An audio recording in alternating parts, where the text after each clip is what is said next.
Hello friends, स्वागत है आप सबका आपके अपने YouTube channel is my investment में। फ्रेंड्स, आज की जो वीडियो है इसको मैं 2 हफ्ते से प्लान कर रहा था कि मैं अपने चैनल पे कुछ इस तरह का डेटा इकट्ठा करके वीडियो डालूं। हालांकि थोड़ा सा मैं लेट हो गया कुछ और कमिटमेंट्स की वजह से।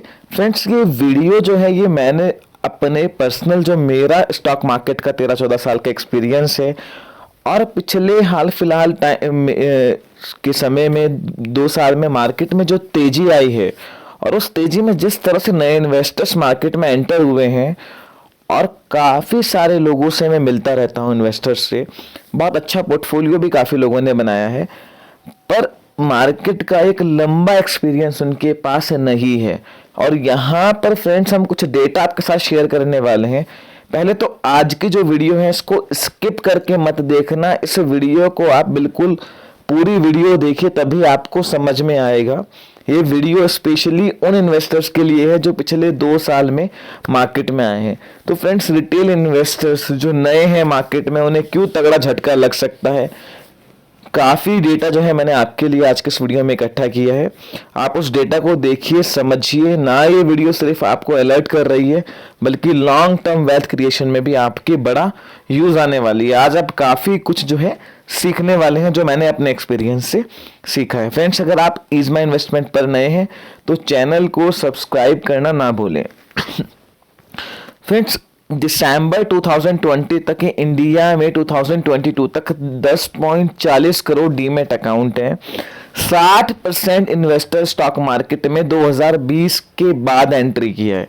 60%, यानी कि मैं एक लाइन में समराइज करूं तो कोविड के बाद जो तेजी आई है और आईपीओ की जो लंबी लाइन आई थी उसमें मोस्ट ऑफ द इन्वेस्टर्स ने एंट्री करी है। क्योंकि मार्केट में जिस तरह की तेजी आई, पहले क्या होता था, मार्केट में बहुत लिमिटेड लोग इन्वेस्ट करते थे 2010 में, 2012 में।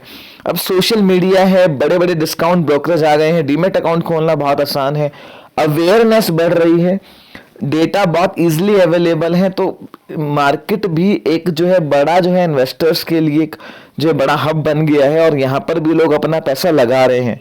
अगर आप डेवलप्ड कंट्रीज की बात करेंगे तो अमेरिका में स्टॉक मार्केट इलेक्शंस में एक बहुत बड़ा मुद्दा होता था। अब इंडिया में भी वो कल्चर आ रही है कि यहाँ पर भी लोग स्टॉक मार्केट को एक बहुत बड़ा फैक्टर ले रहे हैं और ये एक बहुत अच्छी बात है। फ्रेंड्स, आगे आप देखिए, 60% इन्वेस्टर कोविड के बाद में 2020 के बाद एंटर किए। आप ये डेटा एक बार जो है देख लीजिए। 2011-12 में 20 मिलियन जो है इन्वेस्टर्स थे, यानी कि मोटा मोटा 2 करोड़।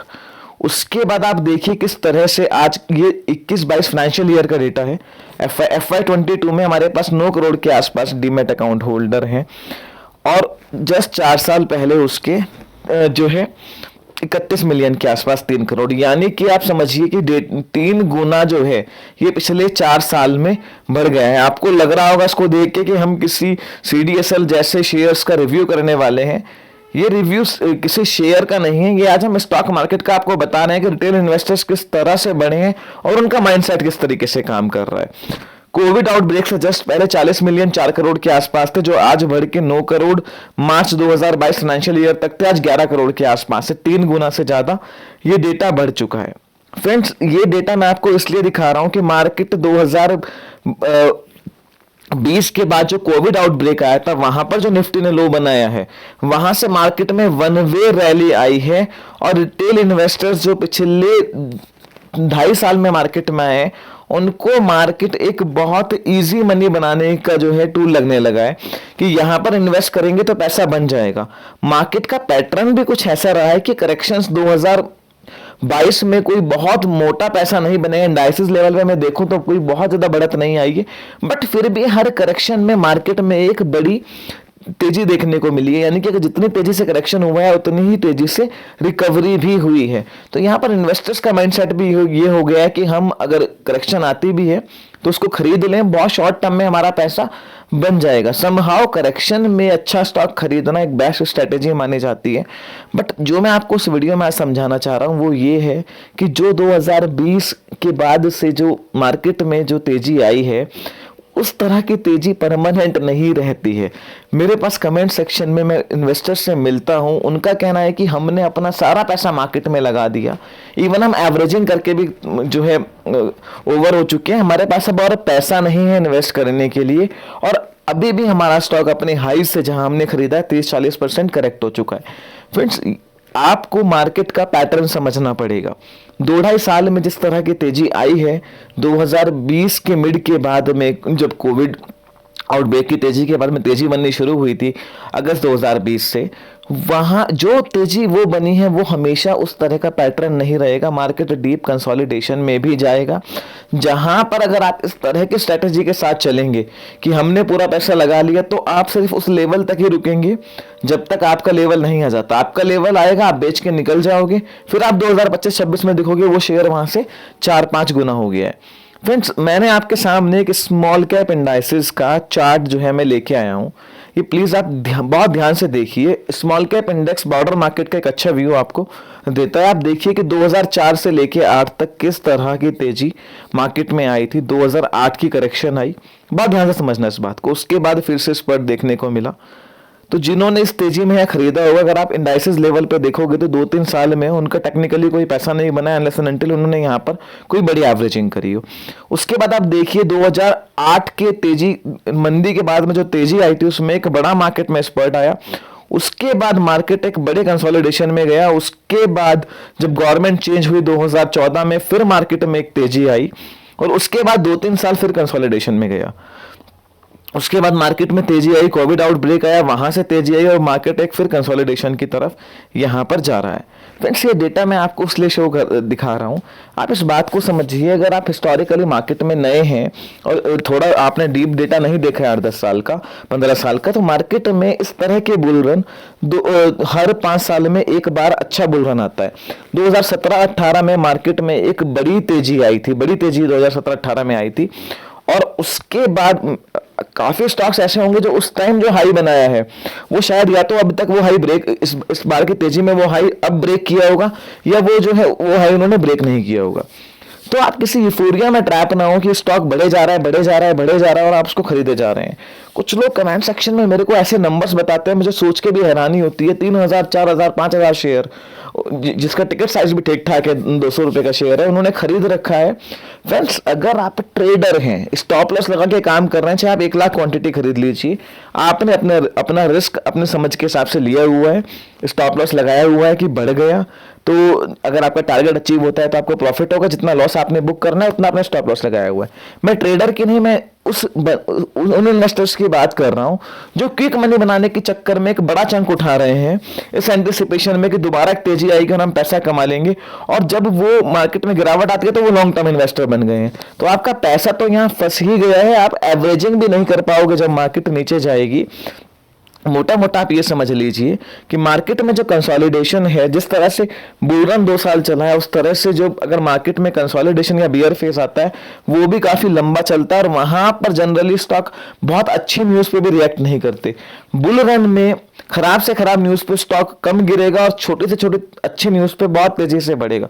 जब ये मार्केट बियर फेज में आती है तो अच्छी से अच्छी न्यूज पे मार्केट चढ़ेगी नहीं, स्टॉक आपका चढ़ेगा नहीं, और बहुत ही इग्नोरेबल न्यूज पे स्टॉक धड़ाम से गिर जाएगा। तो ये माइंडसेट भी होता है। अल्टीमेटली अगर आप जो है अच्छा स्टॉक, अगर आप क्वालिटी पर बैट कर रहे हैं तो आप जो है लॉन्ग टर्म में पैसा बहुत मोटा पीट लेंगे, but patience is the key of success. कुछ डेट मैं एग्जांपल्स आपको बताता हूं। 2013 से लेकर 17 तक आरआईएल का शेयर एक रेंज में ट्रेड करता रहा 350 से 500 रुपए, और अब देखो आप 5 साल में किस तरह का रिटर्न मिला है। हालांकि फंडामेंटल चेंजेस भी उस शेयर्स में हुए हैं। रिटेल का बिजनेस, जियो का बिजनेस जो इस टाइम ग्रो किया है वो पहले नहीं था। रिटेल तो ऑलरेडी पहले से था, जियो का नया बिजनेस है, नए नए वेंचर्स में कंपनी आ रही है, बट यहां पर फंडामेंटल के साथ एक टेक्निकल रीजन भी था कि मार्केट में तेजी आएगी तो ये स्टॉक भी लंबे कंसोलिडेशन से बाहर निकला है।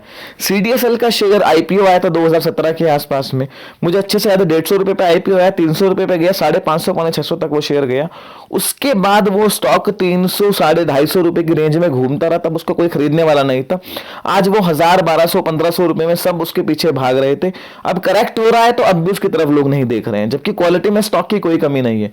कोचिन शिपयार्ड का स्टॉक आईपीओ जब ज्यादा सब्सक्राइब हुआ, अच्छे लिस्टिंग गेन के साथ हुआ, 2 साल एक रेंज में ट्रेड करता रहा। ऐसे बड़े एग्जांपल्स आपको मिल जाएंगे। ये सब सारे क्वालिटी स्टॉक्स हैं। तो अल्टीमेटली मैं आपको ये समझाना चाह रहा हूं, इस वाले बुल रन में काफी स्टॉक्स हम भी अपने चैनल पे डिस्कस कर रहे थे। आईईएक्स हो गया, सीडीएसएल का स्टॉक हो गया जो मैं अभी बात कर रहा हूं, आरती ड्रग्स हो गया, क्लीन साइंस हो गया। स्टॉक्स अपने हाइज से बहुत करेक्टेड हैं और लोग हाइज पे लेके बैठे हुए हैं बड़ी बड़ी क्वांटिटी, और उनको लग रहा है कि आज नहीं तो कल 2-4-10 दिन में 2 महीने हमारा रेट आ जाएगा। फ्रेंड्स, ऐसा बिल्कुल भी नहीं है। वो एक बुल रन था जब मार्केट में, जब अनाप शनाप लेवल पर स्टॉक ट्रेड कर रहे थे। जब मार्केट करेक्शन कंसोलिडेशन में आ जाती है तो लोग क्वालिटी पर बैट करते हैं। आगे मार्केट में फिर से बुल रन आएगा, इकोनॉमिक साइकिल भी इस तरह का होता है, कंजम्पशन बढ़ती है तो वो आपको रिजल्ट्स में भी रिफ्लेक्ट करेगा, फिर पी एक्सपेंशन होगा, आपको स्टॉक्स में तेजी देखने को मिलेगी। आपको क्वालिटी पर बैट करना है, पर आपने ये बात समझ लेनी है कि हर फेज मार्केट का ऐसा नहीं होता जहां पर आपको जो है शॉर्ट टर्म में पैसा बन जाए। अभी जो करेक्शन कंसोलिडेशन का फेज है वो लंबा चल सकता है, 2023 पूरा उसमें जा सकता है। मुझे नहीं लगता बहुत शार्प स्पर्ट मार्केट में छोटे टर्म में यहां पर आना चाहिए। खुद जो है बिग बुल राकेश झुनझुनवाला ने एक इंटरव्यू में बोला था कि 80% रिटर्न मेरे पोर्टफोलियो का किसी 1 साल बुल रन में आता है। यानी कि जो अगर आप 4 साल से इन्वेस्टेड हैं, 4 साल में आपका वो पैसा नहीं बनेगा जो 1 साल के बुल रन में बन जाएगा। तो ये चीज आपको बहुत अच्छे से समझनी पड़ेगी, क्योंकि इतना बड़ा चंक रिटेल इन्वेस्टर्स का जो है पिछले 2.5 साल में मार्केट में एंट्री किया है, जिसने एक सब्सटैंशियल करेक्शन नहीं देखी है। जब आपका लास्ट पैसा लग जाए और आप अच्छे से एवरेजिंग कर लो, उसके बाद भी मार्केट 10-15% गिर जाए, उसको करेक्शन बोला जाता है। फ्रेंड्स, यहाँ पर मीडिया चैनल्स का भी एक मैं बहुत बड़ा जो है कुछ भी बोलते हैं आके जो है लोग चैनल पे, और वहां पर रिटेल इन्वेस्टर्स को जो है इन्फ्लुएंस करने का और उनको मिसगाइड करने का उनका भी एक बड़ा रोल है। कुछ भी वो बोलते हैं, उनके ट्रैप में आके लोग स्टॉक खरीद लेते हैं। टारगेट्स देना अच्छे स्टॉक पे कोई बुरी बात नहीं है, बट आप इन्वेस्टर्स को थोड़ा गाइड भी करो कि आप अपने रिस्क एपेटाइट के हिसाब से, आप किसी को भी फॉलो कर रहे हो फ्रेंड्स, आप अपनी बेसिक रिसर्च करें और स्टॉक में एंट्री अपने रिस्क एपेटाइट के हिसाब से लें। पहली बात आप ये बात समझ लीजिए, आपको क्वालिटी पर बैट करना है रिस्पेक्टिव ऑफ द प्राइस। अगर आप क्वालिटी पर बैट कर रहे हो और पेशेंस के साथ होल्ड कर रहे हो, आज नहीं तो कल आप पैसा कमाओगे। स्टॉक पर आप कन्विंस, जो क्वालिटी को लेके कन्विंस हो, तो ब्लाइंडली उसको आप करेक्शन पर एक्यूमुलेट करिए। Patience is the key of success कहने में बहुत अच्छा लगता है, बट जब आप अपना पैसा, आपने लाख रुपए को 2 लाख देख लिया और वो वापस लाख पे आ जाता है, आपका प्रॉफिट भी गया और प्रिंसिपल में से भी माइनस होना शुरू हो जाता है, उस टाइम पेशेंस के साथ इन्वेस्ट करना है कि बहुत मुश्किल काम है, और वो ही की ऑफ सक्सेस है। यहाँ पर उस पेशेंस को पेशेंस बोला गया है कि अच्छे से अच्छा शेयर भी जब करेक्ट होता है, आप लॉस देख लेते हो, प्रॉफिट देखने के बाद वहां पर एक्यूमुलेट करना एक बहुत बड़ा पेशेंस का काम है। और अगर आप short term gain, quick money देख रहे हो, तो फ्रेंड वो लॉन्ग टर्म में आपको कितना बड़ा पेन दे सकता है आप सोच नहीं सकते हैं। तो फ्रेंड्स, आज के इस वीडियो का एंड वॉरेन बफेट साहब के कोट के साथ करेंगे कि स्टॉक मार्केट वो डिवाइस है to transforming money from impatient to patient. आप अपना अच्छा क्वालिटी स्टॉक आज करेक्शन कंसोलिडेशन से परेशान होके सेल कर दोगे और दूसरा बंदा उससे पैसा कमाएगा। इम्पेशेंट मनी का पैसा जो पेशेंस के साथ इन्वेस्ट कर रहा है, उसके पास ट्रांसफॉर्म करने का डिवाइस ही स्टॉक मार्केट है। तो फ्रेंड्स, ये डेटा मैं आपके सामने इसलिए लेकर आया था क्योंकि तीसरी महाशक्ति के नाम पे और काफी कुछ जो है लोग कहते हैं कि मार्केट को रिटेल इन्वेस्टर्स जो है आज के डेट में बहुत बड़ा फ्यूल है। अनडाउटेडली रिटेल इन्वेस्टर्स मार्केट का बहुत बड़ा बैकबोन बन चुका है, बट करेक्शन जो फेज वाइज करेक्शन है वो मार्केट में आनी है और उसको आपको समझना है। उस पैटर्न के हिसाब से क्वालिटी पर बैठ करके आप अभी जो आप इन्वेस्टमेंट कर रहे हैं, जो आपका पोर्टफोलियो एग्जिस्टिंग है या नया पोर्टफोलियो आप बना रहे हैं या एवरेजिंग कर रहे हैं, तो ये बात ध्यान रखना कि अभी जो बुल फेज है वो नियर टर्म में नहीं आएगा। आ जाए तो बहुत अच्छी बात है, अभी आपको दोनों तरफ के लेवल्स देखने को मिलते रहेंगे और ये मार्केट का एक स्टैंडर्ड पैटर्न है। तो जो भी इन्वेस्टमेंट करें एटलीस्ट 2-3 साल के व्यू के हिसाब से करें, अदरवाइज आपको मार्केट में जो लॉस होगा और आप बेच के निकलेंगे, आप 3 साल बाद 4 साल बाद जब स्टॉक्स के प्राइस देखेंगे तो आपको बहुत पछतावा होगा। और आप अपने आपने राइट टाइम पे राइट स्टॉक चूज कर लिया, उसके बाद भी आप पैसा नहीं कमा पाओगे। वीडियो थोड़ा लंबा हो गया देखने के लिए आपका बहुत बहुत थैंक्स। और कोई क्वेरी हो तो आप मुझे कमेंट सेक्शन में बताइए। वीडियो पसंद आई है शेयर कीजिए, लाइक जरूर कीजिए। इज माय इन्वेस्टमेंट को सब्सक्राइब करना ना भूलें। Thank you.